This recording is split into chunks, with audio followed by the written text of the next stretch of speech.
വഴിക്കടവിൽ വിദ്യാർത്ഥി ഷോക്കേറ്റ് മരിച്ചതിൽ ഗൂഢാലോചന ഉണ്ടെന്ന ആരോപണത്തിൽ മലക്കം മറിഞ്ഞു വനമന്ത്രി എ.കെ. ശശീന്ദ്രൻ. വിദ്യാർത്ഥിയുടെ മരണത്തിൽ ഗൂഢാലോചനയുണ്ടെന്ന് താൻ പറഞ്ഞിട്ടില്ല. തന്റെ പ്രസ്താവന വളച്ചൊടിച്ചു. പ്രതിഷേധത്തിൽ രാഷ്ട്രീയമുണ്ടെന്നാണ് ഉദ്ദേശിച്ചതെന്നും വനമന്ത്രി പറഞ്ഞു. സംശയവും ഗൂഢാലോചനയും രണ്ടല്ലേ? സംശയമുണ്ട് എന്ന് പറയുന്നതും ഗൂഢാലോചന എന്ന് പറയുന്നതും ഒന്നായി വ്യാഖ്യാനിച്ചത് ഞാനല്ല.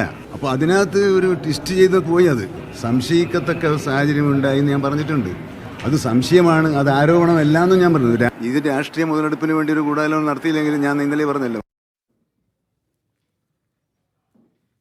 എന്നാൽ മന്ത്രി ഇന്നലെ മറ്റൊരു കാര്യമാണ് പറഞ്ഞത്. ആ വാക്കുകൾ കേൾക്കാം.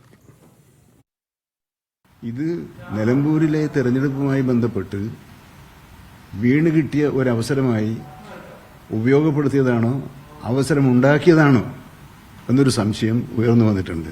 അതിനകത്ത് വളരെ വ്യക്തമായ രാഷ്ട്രീയ ഗൂഢാലോചനയുണ്ട് എന്നതൊക്കെയാണ് ഇപ്പോൾ നമ്മൾ കാര്യങ്ങൾ എത്തി നിൽക്കുന്നത്.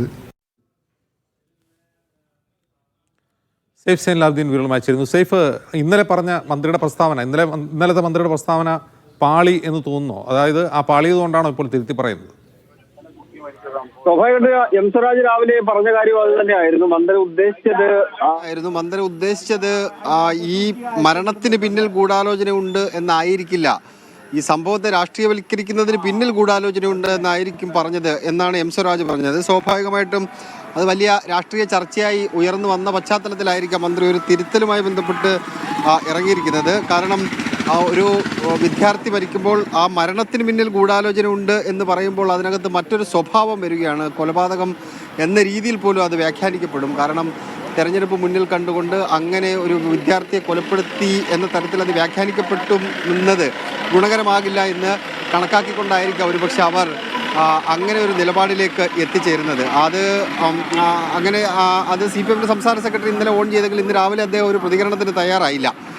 എന്തായാലും അല്പസമയത്തിനകം തന്നെ നമ്മളിപ്പോൾ നിൽക്കുന്ന വഴിക്കടവ് പഞ്ചായത്തിലേക്ക് ഒരു പ്രതിഷേധ മാർച്ച് LDF-ന്റെ ഭാഗത്ത് നിന്നുണ്ടാവും. അല്പസമയത്തിനകം തന്നെ പ്രവർത്തകർ ഇങ്ങോട്ടേക്ക് എത്തിച്ചേരും. പഞ്ചായത്തിൻ്റെ ഭാഗത്ത് നിന്ന് വീഴ്ച ഉണ്ടായിട്ടുണ്ട് എന്ന ആരോപണം ഉന്നയിച്ചുകൊണ്ടാണ് LDF പ്രതിഷേധ മാർച്ച് സംഘടിപ്പിക്കുന്നത്. അവർ പറയുന്ന കാര്യം, പഞ്ചായത്തിന് ഇവിടെ കാട്ടുപന്നിയെ വെടിവെക്കാൻ ലൈസൻസുള്ള ആൾക്കാരുണ്ട്, അത് വേണ്ട രീതിയിൽ ഉപയോഗപ്പെടുത്താതെ അതുകൊണ്ടാണ് ഈ അപകടം ഇവിടെ ഉണ്ടായത്, പഞ്ചായത്ത് ഭരണസമിതിയുടെ വീഴ്ചയാണ് എന്ന് പറഞ്ഞുകൊണ്ടാണ് LDF-ന്റെ പ്രതിഷേധ മാർച്ച് അവർ ഇങ്ങോട്ടേക്ക് സംഘടിപ്പിക്കുന്നത്. UDF-ഉം സമാനമായ രീതിയിൽ KSEB-യുടെ വീഴ്ച ആരോപിച്ചുകൊണ്ടൊരു പ്രതിഷേധ മാർച്ച് KSEB ഓഫീസിലേക്ക് നടത്തുന്നുണ്ട്. എന്തായാലും വലിയ രാഷ്ട്രീയ ചർച്ച അതുമായി ബന്ധപ്പെട്ട് നിലമ്പൂർ മണ്ഡലത്തിൽ ഉണ്ടായിട്ടുണ്ട്. വഴിക്കടവ് പഞ്ചായത്തിലാണ് നമ്മൾ നിലവിലുള്ളത്. അല്പസമയത്തിനകം തന്നെ പ്രതിഷേധ മാർച്ച് ഇങ്ങോട്ടേക്ക് എത്തിച്ചേരും. അജിംസ.